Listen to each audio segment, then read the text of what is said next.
ప్రతి మనిషి ప్రతిరోజు ఒకసారి తనను తాను పరిశీలించుకోవాలి. దీన్నే ఆత్మావలోకన, ఆత్మ పరిశీలన, ఆత్మ విమర్శ అని అంటారు. ఈ శబ్దాలతో చెప్తాం. అంటే ఎలా పరిశీలన చేసుకోవాలి అని అంటే, ఇవాళ రోజు నేను చాలా పనులు చేశాను. ఈ పనులన్నీ కూడా ఎలాంటి పనులు? సత్పురుషులు చేసేటటువంటి పనులా, లేదంటే దుష్టులు అథవా పశువులు చేసేటటువంటి పనులా?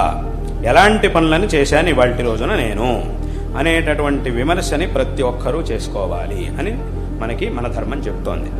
ఇలా చేసుకోవడం వల్ల ఏమవుతుంది అనంటే, మనలో ఉన్నటువంటి మంచి గుణాలు, మనలో ఉన్నటువంటి చెడు గుణాలు అన్నీ కూడా మన దృష్టిలోకి వస్తాయి, మన దృష్టికి వస్తాయి. ఎంత మంచి ఉంది, ఎంత చెడు ఉంది, రెండు కూడా మన దృష్టిలోకి వస్తాయి. వచ్చినప్పుడు ఏమవుతుంది అనంటే, మంచి విషయాల్ని కాపాడుకోవాలి, ఇంకా పెంచుకోవాలి. ఏవైతే చెడు విషయాలు మన దృష్టిలోకి వచ్చినాయో, నేను ఇలా చేయకుండా ఉండాల్సింది, నేను చేసింది తప్పు అని ఏ విషయాలైతే మన దృష్టిలోకి వచ్చాయో వాటిని సరి చేసుకోవడానికి ఒక మార్గం అనేది మనకి ఏర్పడుతుంది. ఇలా ఆత్మవిమర్శ చేసుకున్నప్పుడు మన యొక్క వ్యక్తిత్వాన్ని మనం పెంచుకోవడానికి ఇది మనకి ఉపయోగపడుతుంది. ఇటువంటి